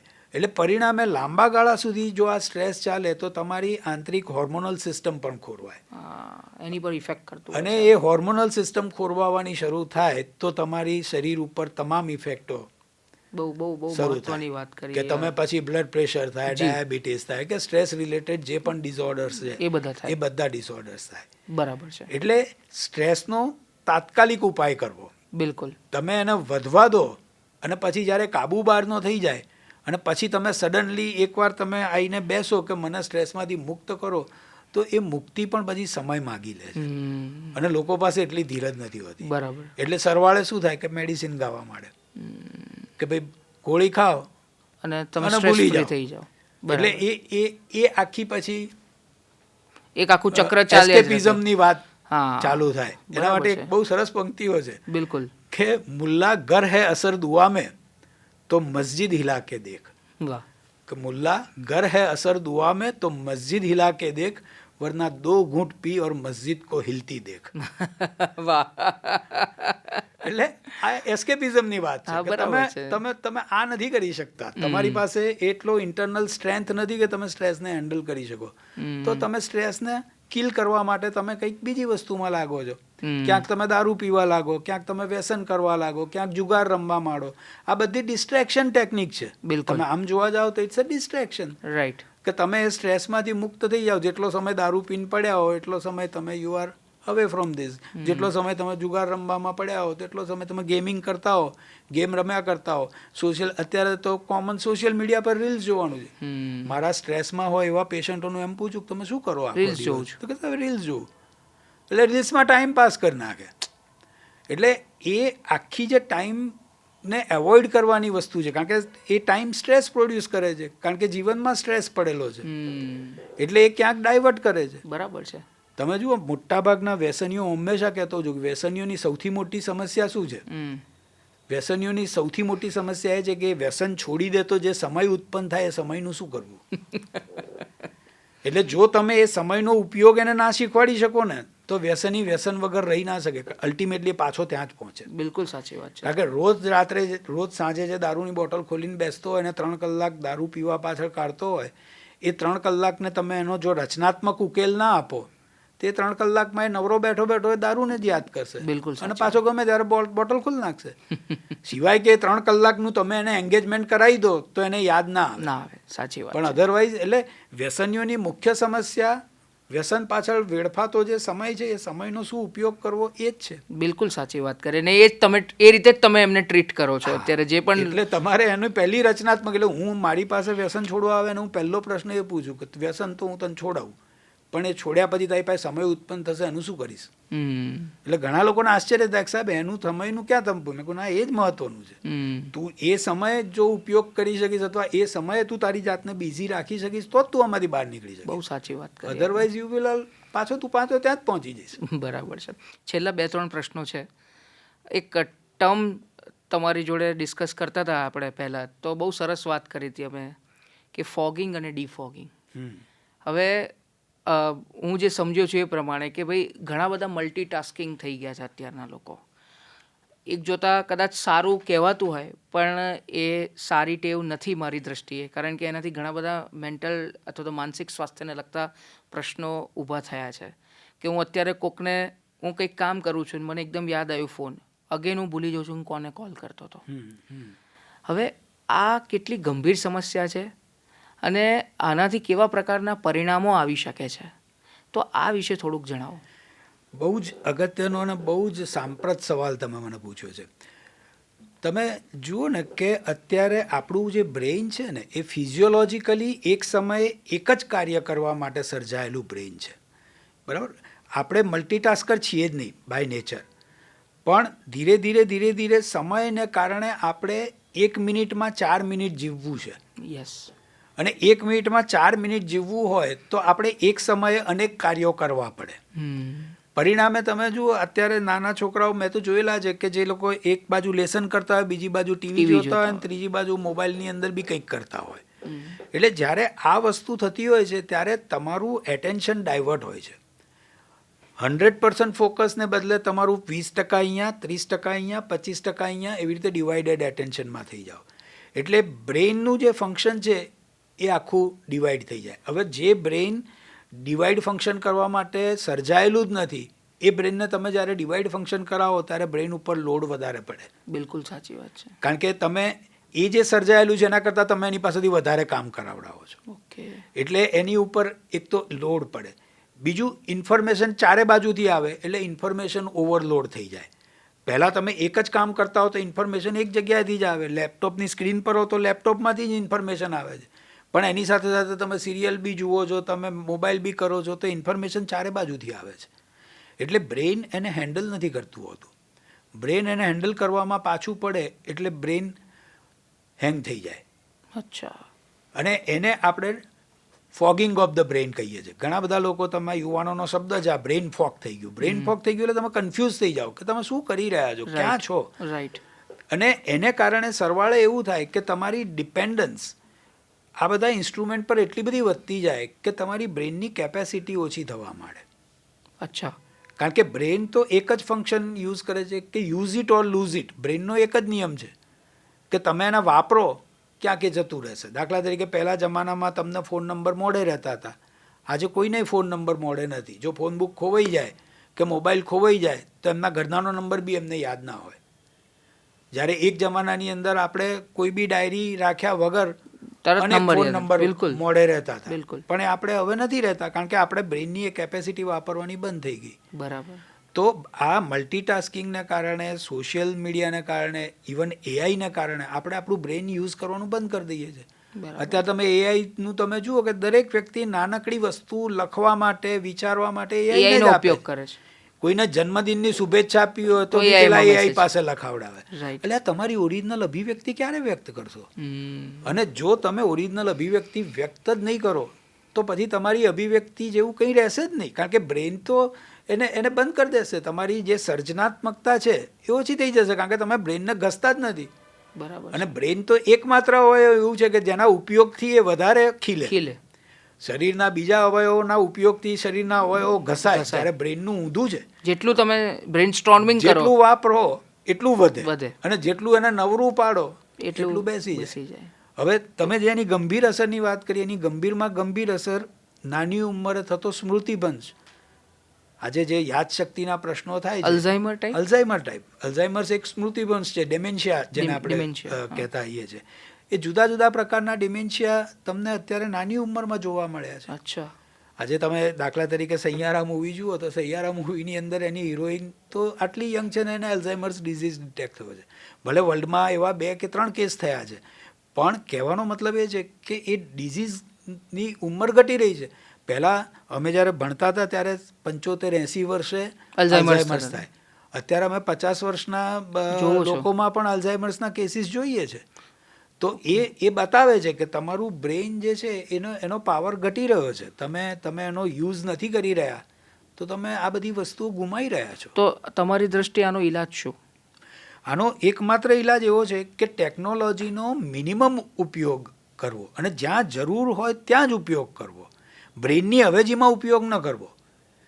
દાખલા તરીકે મારે કોઈક વસ્તુના મુદ્દા જોઈએ છે, હું મુદ્દા લઉં, પણ હું ધારો કે આખું પુસ્તક એની પાસે લખાવડાવું અથવા આખી એનો આર્ટિકલ એની પાસે લખાવડાવું કે આખું મારું પ્રેઝન્ટેશન મારે, તમે એમ કહો કે સુસાઇડ પર પ્રેઝન્ટેશન કરવાનું છે ને હું ચેટ જીપીટીને કહું કે સુસાઇડ પર પ્રેઝન્ટેશન બનાવી નાખ ને એ બનાવી નાખે, તો એ મારા માટે યોગ્ય નથી. કારણ કે મેં મારા મગજને કસરત જ નથી કરાઈ. એટલે એનો ઉપાય એ છે કે મગજને જુદી જુદી સર્જનાત્મક કસરતો કરાવતા રહેવું જોઈએ. અચ્છા. કે જેના કારણે તમારી મગજની એબિલિટી સ્ટિમ્યુલેટ થતી રહે. તમે જુદી જુદી એક્સરસાઇઝ, એટેન્શનને લગતી એક્સરસાઇઝ કરો, કોન્સન્ટ્રેશનને લગતી એક્સરસાઇઝ કરો, કે તમે મેમરીને લગતી એક્સરસાઇઝ કરો, તો આ બધી વસ્તુઓથી ધીરે ધીરે તમારું બ્રેન હંમેશા ચેલેન્જ મેળવતું રહે. અને બ્રેનને તમે જેમ ચેલેન્જ આપતા રહો એમ બ્રેન એક્ટિવ રહે. પણ બ્રેનને ચેલેન્જ આપવાની બંધ કરી દેશો અને બધું જ તૈયાર લેશો તો એ નહીં થાય. તો પણ આ મલ્ટીટાસ્કિંગ બંધ કરી દેવું જોઈએ? મલ્ટીટાસ્કિંગ બંધ જ કરવું જોઈએ. બરાબર. તમે જે વસ્તુમાં છો એ જ વસ્તુમાં ફોકસ રહો. ઓકે. અને પછી તમે જુઓ તો તમારું બ્રેન એટલું નહીં થાકે. તમે અત્યારે સાંજે તમારું બ્રેન નીચો વહી કેમ ગયું હોય છે? કારણ કે તમે એનો કૂચો કાઢી નાખ્યો. અચ્છા. તમે એની પાસેથી એક સાથે એટલા બધા કામ લીધા કે બ્રેન સાંજે તો તમારું આખું ડ્રેઇન થઈ જાય. અને થાકેલા બ્રેનનો એક જ હિસાબ છે, ગુસ્સો. તમારું બ્રેન થાકેલું હોય ને કોઈક નાનકડી બી આડી અવળી વાત કરે એટલે તમે શોર્ટ ટેમ્પર થઈ જાઓ. એટલે અલ્ટિમેટલી તમારો સ્વભાવ બગડતો જાય અને એની સાથે તમારું બ્રેન ડાઉન થતું જાય. એટલે મારી દ્રષ્ટિએ તો એક સમયે એક જ કાર્ય તમારે કરવાનું છે અને બ્રેનને તમારે સતત વિવિધ ચેલેન્જો આપતા રહેવાનું છે. લોકો સાથે કનેક્ટ થતા રહેવાનું છે. લોકો એકલા પડવા માંડ્યા, એ કનેક્શન બી લૂઝ થવા માંડ્યા. એટલે અને અત્યારે સૌથી પોઝિટિવ વાત એ છે કે જેનો આપણે સદુપયોગ કરવો જોઈએ. અત્યાર સુધી એવું માનવામાં આવતું હતું કે બ્રેનની અંદર એકવાર જે થયું એ થયું, નવું કંઈ ના થાય. પણ હવે તમારી ન્યુરોસાયન્સે એવું શોધી કાઢ્યું છે કે બ્રેનની નવા સેલ તમે ડેવલપ કરી શકો છો, નવા પાથવેઝ તમે ડેવલપ કરી શકો છો. અચ્છા. એટલે આ તો તમારા માટે બહુ અદ્ભુત વાત છે કે પહેલા આપણે એમ માનતા હતા કે મગજની અંદર once there is a death it is a death. જ્યારે અત્યારે એવું નથી કે તમારા કોષો જો એ થઈ ગયા હોય તો પણ તમે એને રીજનરેટ કરી શકો છો. તમારા પાથવેઝને નવા નવા પાથવેઝ તમે ડેવલપ કરી શકો છો. એટલે virtually you can create a new brain. Okay. જો તમે અમુક પ્રકારની એક્સરસાઇઝીસ કરો, તમે અમુક પ્રકારના રૂટીન્સની અંદર ચાલો તો તમારા બ્રેઇનનો વિકાસ થઈ શકે છે. બરાબર. અને એ દરેક વ્યક્તિએ કરવો જોઈએ, કારણ કે ઉંમરના કારણે જે લોસ થતો હોય એ લોસને પહોંચી વળવા માટે તમારે આ કરવું પડશે.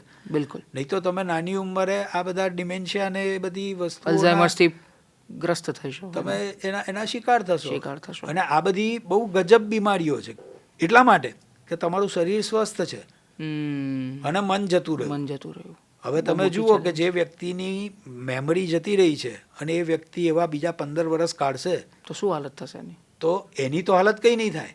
હાલત એમના સગાઓની ખરાબ થશે. પેલો તો ભૂલી ગયો છે, એને કશી ખબર નથી, હી ઇઝ હેપી. તમે આમ જોવા જાઓ તો અલ્ઝાઇમર્સના પેશન્ટને દુઃખ નથી, કારણ કે તો he is happy. He doesn't know who is. એને એ ખબર નથી તમે કોણ છો, એને ખબર નથી મારા છોકરા કોણ છે, મારી પત્ની કોણ છે, આ મારું ઘર છે, એને કશું ખબર નથી. અચ્છા. એટલે એ તો એકદમ એમ કહેવાય ને કે બુદ્ધ અવસ્થામાં છે, કારણ કે હી ડઝન્ટ નો એનીથિંગ. રાઈટ.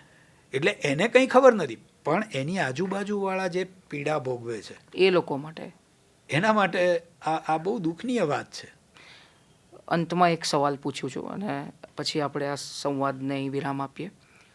ઈશ્વરના અસ્તિત્વમાં આપને કેટલો વિશ્વાસ છે અને તમારી સારવારમાં તમે આ બાબતને કેવી રીતે જુઓ છો? હું તો ઈશ્વરમાં અતૂટ શ્રદ્ધા ધરાવું છું, કારણ કે હું તમને ખાલી 3 જ વાત નાનકડી કરું કે જેનાથી તમને અસ્તિત્વમાં વિશ્વાસ આવશે. પહેલી વાત કે માણસો આ પૃથ્વી ઉપર 70 લાખ વર્ષથી છે, 70 લાખ યર્સ. જ્યારે આપણે જે મેડિકલ સાયન્સ જે છે કે જેના લીધે આપણે એમ માનીએ છીએ કે આના લીધે આપણે બચી રહ્યા છે, કે આના લીધે જીવીએ છીએ, કે આ આપણને જીવાડે છે, એ તો ખાલી 150 વર્ષ જૂનું છે. તો આપણે 70 લાખ વર્ષથી જીવીએ છીએ. 150 વર્ષના વિજ્ઞાનને આપણે એનો શ્રેય ના આપી શકીએ. આપણું એક્ઝિસ્ટન્સ જ છે.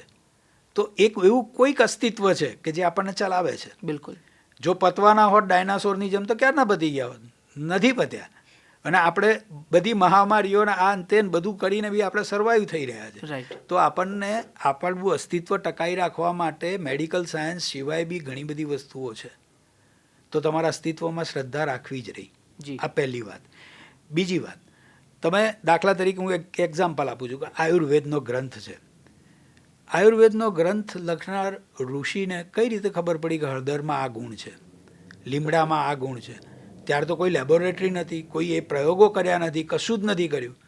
તો એ નોલેજ આવ્યું ક્યાંથી? ડાયરેક્ટ ડાઉનલોડ થયું, ઉપરથી ડાઉનલોડ થયું. એની ધ્યાનસ્થ અવસ્થામાં તમે જુઓ મોટાભાગના શોધો ઋષિમુનિઓએ કરી છે, તો એમની ધ્યાનસ્થ અવસ્થામાં થયું. તો એનો મતલબ એ થયો કે અસ્તિત્વ પાસે એનું પોતાનું એક ક્લાઉડ સ્ટોરેજ છે કે જેમાં એની સુપર ઇન્ટેલિજન્સ છે. એ એવા લોકોને આપે છે કે જે કનેક્ટ થાય છે. રાઈટ. બરાબર. દાખલા તરીકે અત્યારે હવાની અંદર તમે જુઓ તો કેટલા રેડિયો સ્ટેશન ચાલતા હશે, તમને સંભળાય છે અત્યારે? કે નથી સંભળાતું. પણ તમે ટ્યુનર લઈને ટ્યુન કરશો તો તરત સંભળાશે. જે ટ્યુન કરશો એ સંભળાશે. તો એવી રીતે અસ્તિત્વમાં અનેક રહસ્યો છે. તમને એ ઉપલબ્ધ નથી એટલા માટે કારણ કે તમે ટ્યુન નથી કરી શકતા. રાઈટ. પણ જો તમે એને ટ્યુન કરો તો તમને એ ઉપલબ્ધ થશે. આજે હળદરના જે ગુણો આયુર્વેદે લખ્યા છે એ હળદરના ગુણો આ લોકોએ લેબોરેટરીમાં તપાસીને કીધું કે વાત સાચી છે, હળદરમાં આ ગુણ છે, લીમડામાં આ ગુણ છે.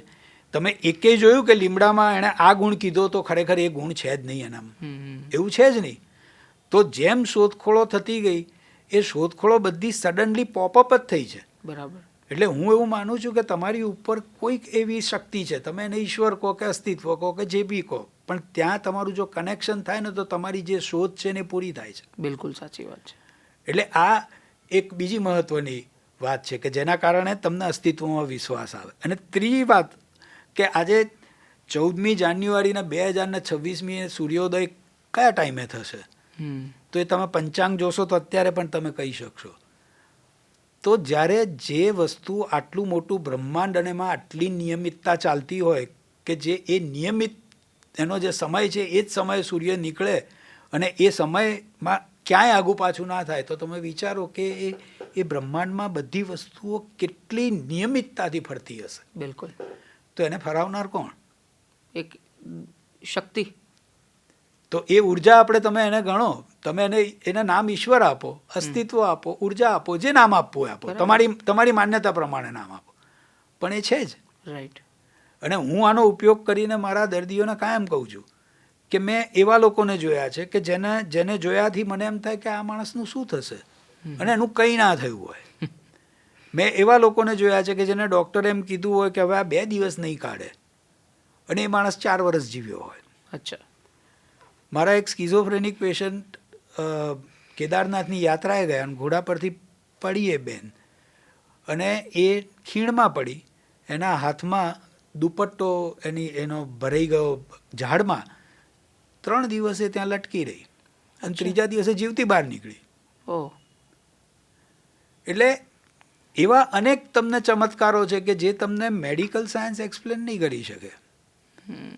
તો એનો મતલબ એવો થયો કે ક્યાંક કશુંક તો છે કે જે તમને આ સર્વાઈવ કરે છે. બિલકુલ સાચી વાત. તમને પકડી રાખે છે કે તમારું આવ્યું નથી ત્યાં સુધી જવા દેતું નથી. તો એ અસ્તિત્વમાં તમે શ્રદ્ધા રાખવી, તો એવી રીતે દરેક રોગ પણ મટી જશે એવી શ્રદ્ધાથી જ તમારે સારવાર કરવી. બિલકુલ સાચી વાત છે. હું કોઈ પણ દર્દીને એમ નથી કહેતો કે તને નહીં મટે. મને અહીંયા સુધી ખાતરી હોય ને તોય હું નથી કહેતો. હું એમ કહું ના થઈ જશે, ચિંતા ના કરતા. અને ખરેખર ચિંતા ના કરતા એવું કરતાં ચિંતા ખરેખર લોકોની છૂટી જતી હોય છે, અને ચમત્કારિક પરિણામો મળતા હોય છે. બરાબર. એટલે હું તો આ ઈશ્વર પ્રત્યેની શ્રદ્ધાનો દરેકમાં ઉપયોગ કરું છું. હું એમ હંમેશા વિચારું છું કે healing is a natural process. બિલકુલ. ડૉક્ટર છે ને એ ખાલી ઉપચાર કરે છે, પણ સારા તો એ જ કરે છે. એટલે healing is different than the treating. બિલકુલ. We treat the people. Yes. પણ હીલ તો એ કરે છે. હીલ એ જ બરાબર છે. એટલે તમારે એની પર શ્રદ્ધા રાખીને કામ કરો તો કદાચ મને એવું લાગે છે કે તમે બીમારીઓનો સામનો પોઝિટિવિટીથી કરી શકો. અને જો તમે પોઝિટિવ એપ્રોચથી બીમારીનો સામનો કરો તો બીમારી મટે કે ના મટે ખબર નથી, પણ સફરિંગ તો 100% ઓછું થઈ જાય. બહુ જ સાચી વાત કરી. તો ડૉક્ટર હંસલ બચેજ, આપ પોડકાસ્ટ જે વાતોની વિન્ડો છે એના સ્ટુડિયોમાં આવ્યા અને આટલી રસપ્રદ ચર્ચા કરી. આમ તો કલાકો નીકળી શકે, પણ અત્યારે સમયની મર્યાદા આપણને નડી રહી છે, ત્યારે આ વાણીને અને આ ચર્ચાને આપણે અહીં જ અટકાવવી પડશે. ફરીથી આપનો ખૂબ ખૂબ આભાર. તો દર્શક મિત્રો, ડૉક્ટર હંસલ બચેજે ઘણા બધા પાસાઓને વણી લીધા પોતાના સંવાદમાં. આપણે એમની સાથે ઘણા બધા બાબતો વિશે સ્ટ્રેસ મેનેજમેન્ટની વાત હોય કે પછી વ્યસન મુક્તિની વાત હોય કે છેલ્લે જે એમણે વાત કરી કે ઈશ્વરમાં જે શ્રદ્ધાની વાત હોય, અને શ્રદ્ધાથી એમણે બહુ સરસ વાત કરી કે હિલિંગ ઇઝ ડિફરન્ટ અને treating is different. Doctor is treating the patient, પણ હિલિંગ તો એક કોઈ યુનિવર્સ જ કરે છે, અથવા તો બ્રહ્માંડમાંની એક દૈવી શક્તિ જે કરી રહ્યું છે. આ વિચાર સાથે અત્યારે બસ આટલું જ. ફરીથી વાતોની વિન્ડો કાર્યક્રમમાં એક નવા મહેમાન સાથે ઉપસ્થિત થઈશું. ત્યાં સુધી અમને રજા આપશો. નમસ્કાર.